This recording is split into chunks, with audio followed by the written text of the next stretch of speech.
Well, welcome back to Alaska Woodyard, everyone. I'm Jeff. And I'm Jill. So today, we're going to take you around the woodyard. We got buried, and we're going to give you a little shot of what we got going on. But while we're here, we are in Jill's woodworking shop, and this is the little burl bowl that she turned. Yeah, it's a birch burl bowl that we saw the burl cut off of the burl the other day off of one of our The logs that I showed you the other day, we cut off the burl. We had the unique log. I do have it on the sawmill, so this was the smallest little burl, and she started off practicing. So I did get her a bench built last night for her sharpening station. So if you're kind of new to the wood turning, you have to sharpen quite often, sometimes every 10 minutes when she's sharpening her tools. And what do you got for tools in your top box there? So these are all of her turning tools. So they have to be sharpened. She does have a couple carbides. They actually don't work as well as the other tools. So these Robert Sorby's are kind of the top of the line, and the Henry Taylors, they hold an edge better. So Jill. So we did get this last week. Yes, we did get the toolbox last week. This is what Jill wanted for one of her Christmas presents. So she's got all of her sandpapers, her sanding disc and arms. Oh, yeah. I love this. I mean, it's just so cool to have it right here. Whatever tool I need, I've got it right there at my fingertips. I'll be spending a lot of time. Because what is it, December 2nd? And it's like 10:30 in the morning. We're finally able to go outside. It's still dark. It's good, and we're losing still more daylight. We're still going to lose another half an hour. So Oh yeah. we did get some of the wood stacked up. We're getting more stuff in here. We're still getting organized and moving some stuff around. And we're going to actually put the dust collection system in the dust collection room here. Probably I'll start the floor tonight and get that finished up so we can get that out of the way. It does work well. I used it last night to plane that big wide 20-inch plank for Jill, and it worked great. Yeah.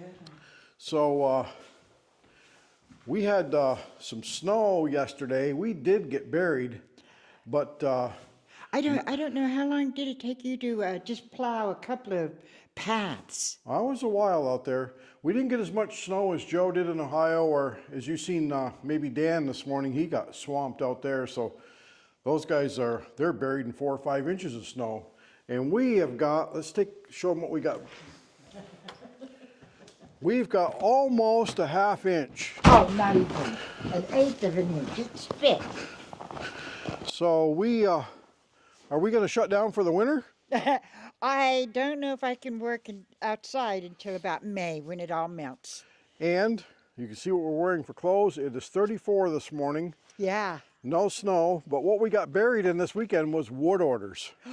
Oh. Sunday afternoon, it was getting pretty late. It gets dark here at 4 o'clock, and at 3:30 we had our first customer, and calls kept coming. Can we pick up a cord of wood? Can we pick up a half a cord? I think we loaded 5 trucks Sunday night. Well, I think the people were going home from Thanksgiving. So they were traveling by, going long distance, and they stop and grab usually a half a cord and a pickup for the most part. And I think I loaded the last load at 7:30 or 8 o'clock at night. It was dark, very dark.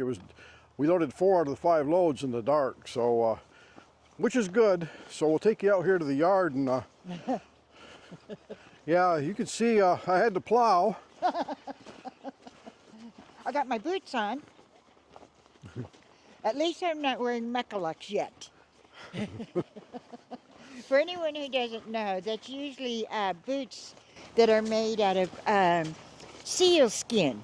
Seal skin boots that a lot of natives wear and stuff. It's really warm, and that's what you wear in deep snow and cold weather.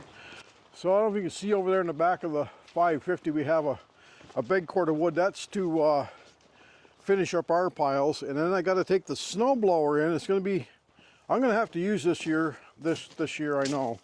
I got to put a new drive chain on. The other one was wore out for 4 years. I did get 4 years out of it, and I got a new chain. Get that in the garage, and get the maintenance done on it. That's one project. And when we're going by the sawmill, I did do some cleaning in here yesterday. And this is the log we cut the burls off over here. I'm getting ready to saw it. So this is the log that was out last week with all the burls. You can see I sawed those off. And I'm going to saw these logs. I got a couple beetle kill spruce for some dunnage. And I did get a little bit of sawdust cleaned up here. It's an ever ongoing battle when you're in the wood business to clean up chips. Oh, yeah, I spent half of the day yesterday cleaning up around the processor.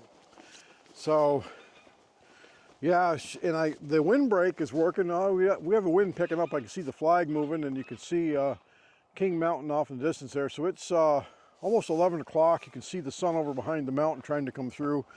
As you said, we won't see that for 7 more weeks. And it is snowing up there at Pinnacle too. It's got a little snow coming down. And all around us, Anchorage got freezing rain, snow. Snow up at even up at Fish Lake up here, 4 miles up the road, they got snow. So all around us. And I can take you over here. We got the end of the sawmill cleaned out a little bit too. Believe it or not, we worked a couple hours cleaning up messes, and it's still got some more work to do, but we are getting it hoed out and got a bunch of lumber stickered. We got to put our bags away today. And I did not get Jill's windbreak finished, but I have a new idea. I don't know, we may move the processor over here right up next to the mill. We were looking at it yesterday, and to get her out of the wind some more. Now when He's so concerned about the wind and me. I got to keep her working. Of course you do. So when I went to order that processor, we had a budget in mind. It was 50,000 max, and we went 1,000 over, but I really wanted that cab. Is it raining? It's starting to rain a little bit, yep. So we did not get a cab, but I think in our conditions up here in Alaska, and it's not the cold as much as the wind. So the Cord King has been working well. And then today, we're going to do a little more cleanup, and you're going to be cutting some pizza wood. Pizza wood. Pizza oven wood. That's that 13-inch. We're going to cut this 13. And the small stuff, just my size. I love the small stuff.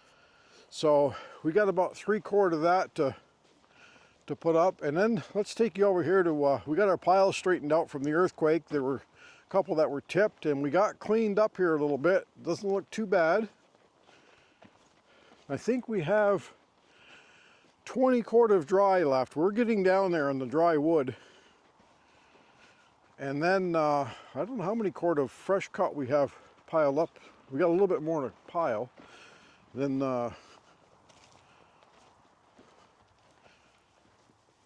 so there's Jill's dry wood, and then she does a nice job. She paid attention in class.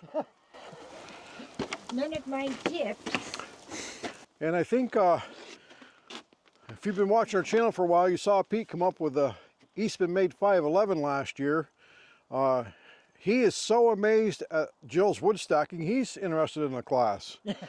And so when he comes up, we're going to try to con him into bringing that 511 back. We actually love that machine, so it works really well, and we'll have some wood ready for that.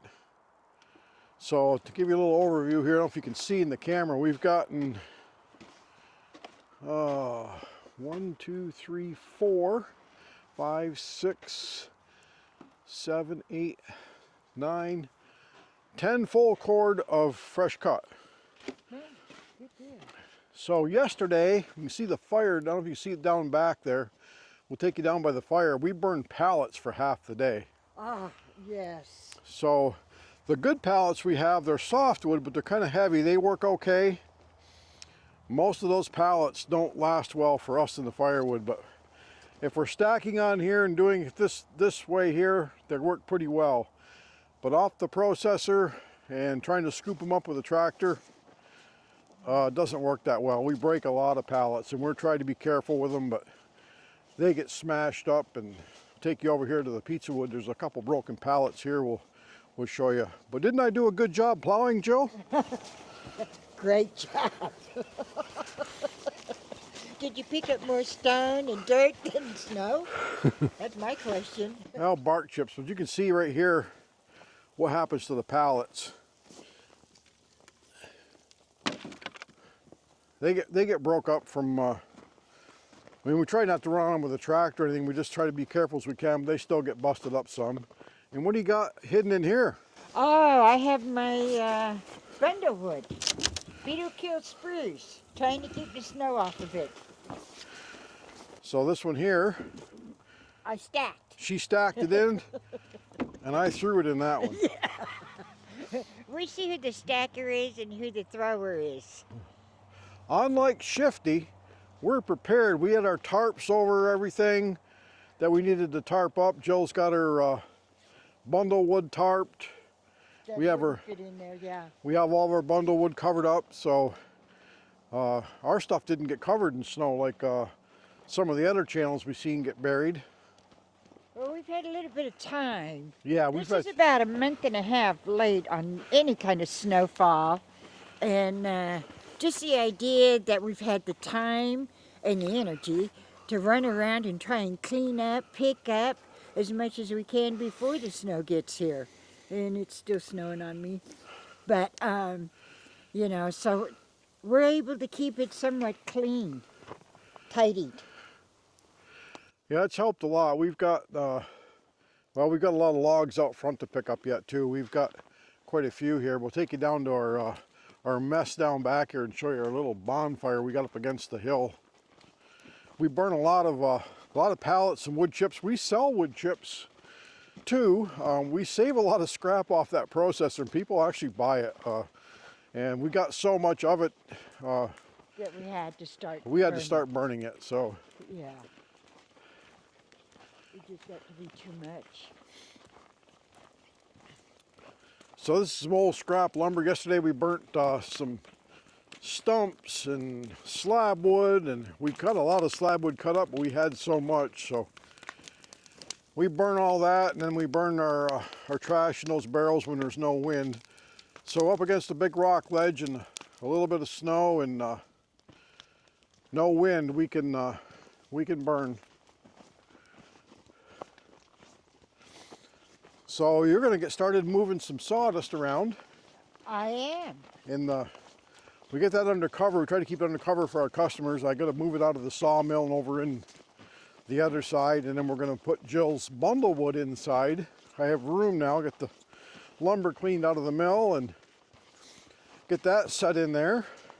Yeah. And then we're going to set up and get some pizza wood done. We only have, I think, about maybe 3.5 cord left. There's a cord in the 3 bags, and they use one of those bags. It takes them about 2 weeks, so yeah, we're gonna have to get on the pizza wood. Oh yeah. We definitely have to get on that, and that's fine because it takes what? Even though it's smaller wood, and I still split it in half. They're small, as you can tell. It'll still take a couple of months to dry. Oh yeah, it dries nice this time of year. The wood really dries well. I don't know if you've seen the cracks. Go over and take a look at that fresh cut wood we just cut. And we're gonna start, that's something else I wanna do too, Jill, is I'm gonna label that when we piled it and stacked it so we know what month it was cut in at least. Right. Gets kind of hard to keep track with everything going on and where the wood came from and what time of year it was cut. So I'm going to start labeling it. John at Frickin' Jeep, he labels all his, which is a good idea because you get our age, I forget easy. So this is really cracking well. And that was just last month, wasn't it? Yeah, this is just, In November. yeah, this was just cut in November. So it's been here 3.5 weeks total. But with all that wind we had. And then Jill just piled this yesterday. It was cut up a week ago and she just split it. It's already freezing and cracking open with the cold at night and warm during the day. This is going to be nice wood for next year. We could probably, maybe even in March, depending on how the weather goes, this will definitely burn. Oh yeah. So it's drying pretty well this time of year. It's our favorite time to cut. It is. So we like the cold and the wind, even though it's a pain to work in.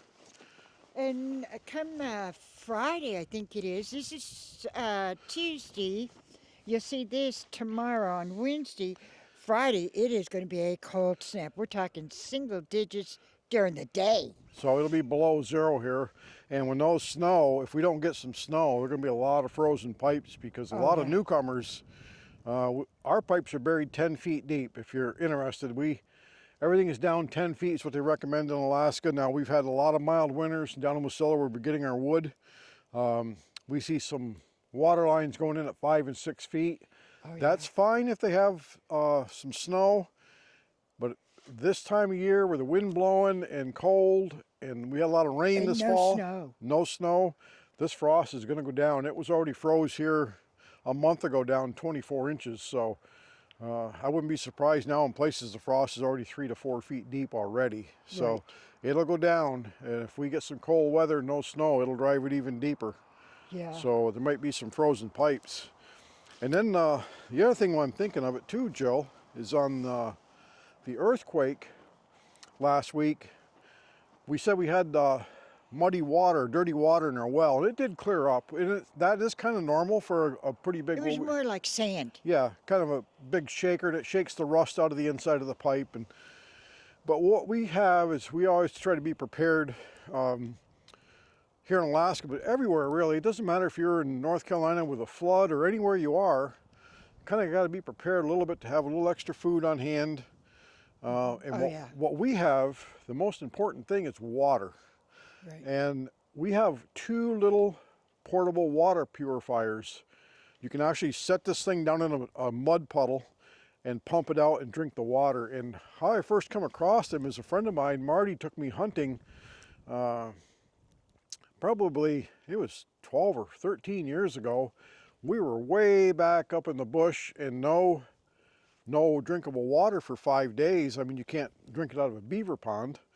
And he had one of those portable, set it right down in the stream and pump the water right into a dish, and it's good enough to drink. And so they're only $35. I bought 2 of them a 3 years ago at Amazon. They're little charcoal filters. They last a long time. So something to keep in mind.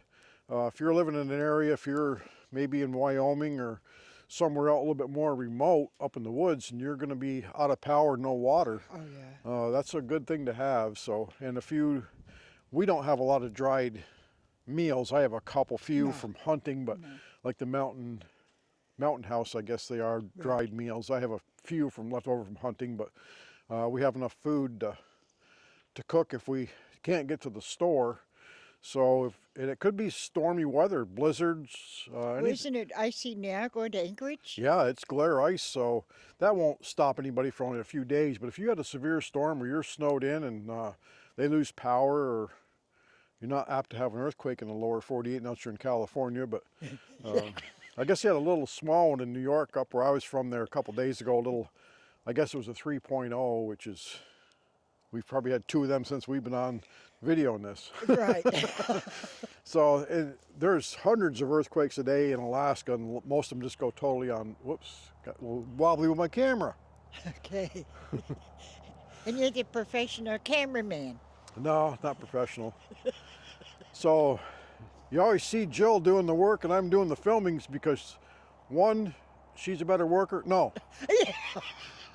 She doesn't like to run the camera or film, so that's why you don't see me working, but You work. I work. You do. I do work. You do work.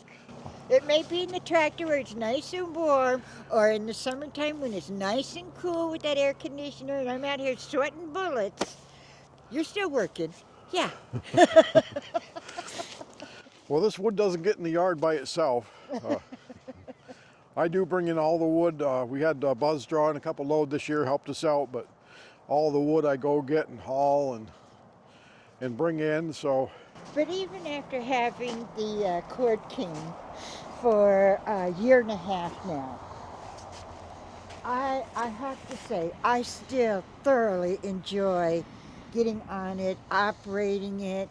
Normally, after a year and a half of doing something pretty steady and repetitious, I would have been bored out of my mind, want to do something else. I gotta say, this is such an easy day when I know I'm on that Cord King.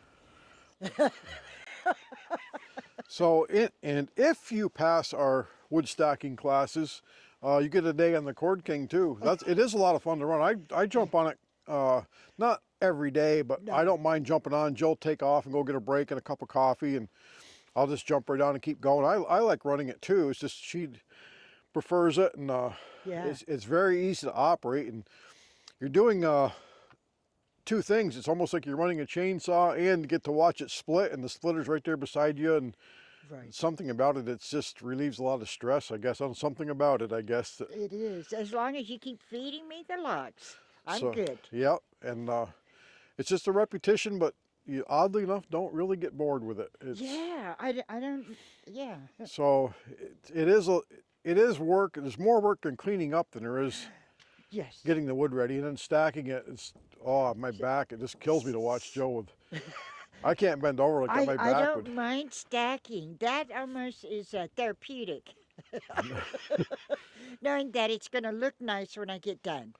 So this year also, last year we run it off the processor right down to the ground, and we're going to stack a lot more as the weather and time permits. And then as we get some of this dry wood out of here, we're going to move the processor over and go 3 pallets wide, lower the elevator down a little bit so it doesn't smash the pallets, and we're going to run out, I don't know, we could probably get 25 cord in a row and run out 3 or 4 little rows, 80, 90 feet long, and let it dry that way. Yeah, because we're talking about 300 cord this year. Yeah, We weren't probably. ready for next year. Yeah, about 300 cords. So Because we still sell quite a bit of green wood. Come April, May, people will put it in their yard, let it dry over there. So we just process it right into their truck or vehicle or trailer. yeah, that works pretty nice. They back up, and a lot of times they'll bring a big dump truck and run to town. We can run in 3 cord right in the trailer, right in their truck, and Yeah. it's gone. We don't have to handle it, do anything with it. So, and the green wood, we take $50 a cord less. Right. We get $3.50 for a full cord of birch, fresh cut, and $400 for dry picked up. And if it's local right here, we'll deliver it. If we're running out, we'll take it down to them. And we normally don't charge for that because we're going by anyways, and most everybody's a repeat customer this year. Oh, yeah. So what else we got going on? I was hoping for some sun, but I'll take blue skies over there now. So yeah, it is. So those clear blue skies come at night here in December. Ooh, you know it's gonna get cold. It's gonna get cold. It's So gonna be cold. that's the norm. We either gotta have the snow and the wind, or the cold, or the snow, wind, and cold. So the pups are inside, the dogs are inside, hunkered down by the stove today. Oh, they're hugging the stove, yeah. So they'll be there when you go back in. They'll be stretched straight out. The wood hound and the sawdust hound are watching that. Yep. Well, we better let these guys go so we can get to work. And It's time to go to work. yep. So thanks for joining us today. We keep the sawdust flying in Alaska Woodyard. And thanks for coming along.